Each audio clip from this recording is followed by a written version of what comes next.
கூலி படம் எப்படி நல்லா இருந்தது. நிறைய ட்விஸ்ட் அண்டு நிறைய பழைய ரஜினிகாந்த் சாரை பார்த்த மாதிரி இருந்தது. படத்தில் வந்து விக்ரமுக்கு அப்புறம் லோகேஷ் கனகராஜ் படம் டைரக்ஷன் பண்ணியிருக்காரு. ஆமாம், கரெக்டாக எடுத்துருக்காரு, பயங்கரமாக எடுத்திருக்காரு. ஸோ அவர் எடுத்து கமலஹாசன் சாருக்கு எவ்வளோ ஸ்கோப் கொடுத்தாரோ அதை விட வந்துட்டு இதில் அதிகமாக ஸ்கோப் கொடுத்துருக்காங்க. படத்தில் 5 ஹீரோ நடிச்சிருக்காங்க.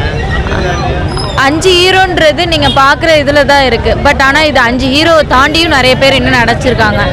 இதில் வந்துட்டு ஒரு படத்துலையும் நம்ம மஞ்சுபால்ஸ் ஹீரோலேருந்து A to Z வரையும் இப்போ உள்ள ஒவ்வொரு ஆர்டிஸ்ட்டுமே பெரிய பெரிய ஆர்டிஸ்ட் தான் போட்டிருக்காங்க. ஒரு படத்தோட ஹீரோஸ் தான் போட்டிருக்காங்க. அனிருத்தோட மியூசிக் நல்லா சூப்பராக இருந்தது. படத்தில் வந்து ஸ்ருதிஹாசன் நடிச்சிருக்காங்க.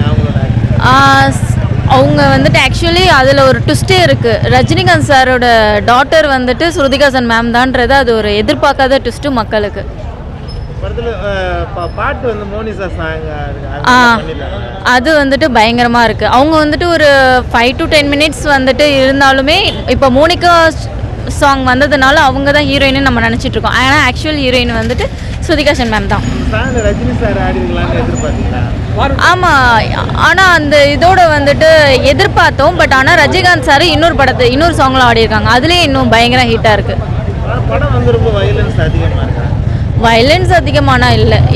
ஆனால் இந்த இதில் வந்துட்டு யார் வந்துட்டு வில்லன்றதை கெஸ் பண்ணுறது கொஞ்சம் ப்ரொடக்ஷனாக இருக்குது. நிறைய வில்லன்ஸ் இருக்காங்க. பயங்கரமாக இருந்தது. ஸோ அவங்க நடித்ததும் அதுக்கப்புறம் அமீர் கான் சார் என்ட்ரி பயங்கரமாக இருந்தது. ஸோ எக்ஸ்பெக்ட் பண்ணாத ஒரு விஷயத்த படம் முடிஞ்சிருச்சுன்னு நினைக்கும் போது அமீர் கான் சார் என்ட்ரி கொடுத்தாங்க. அதே பேட்டர்னில் தான் இதுவும் இருக்குது. பட் ஆனால் இது எக்ஸ்பெக்ட் பண்ணாத அளவுக்கு இன்னும் கொஞ்சம் ஆக்ஷன்ஸ் எல்லாம் அதிகமாகவே இருக்குது. படம் சூப்பராகவே இருக்குது. கண்டிப்பாக பார்க்கலாம். ஆனால் கிட்ஸ்க்கு அந்த படத்தை பார்த்துட்டு அப்படியே விட்டுடணும். ஸோ அது வந்துட்டு அது ஹேபிட்ஸாக எடுத்துகிட்டு போகக்கூடாது. இதுதான் வந்துட்டு. ஆனால் இதில் நிறைய நல்ல விஷயங்கள் சொல்லியிருக்காங்க.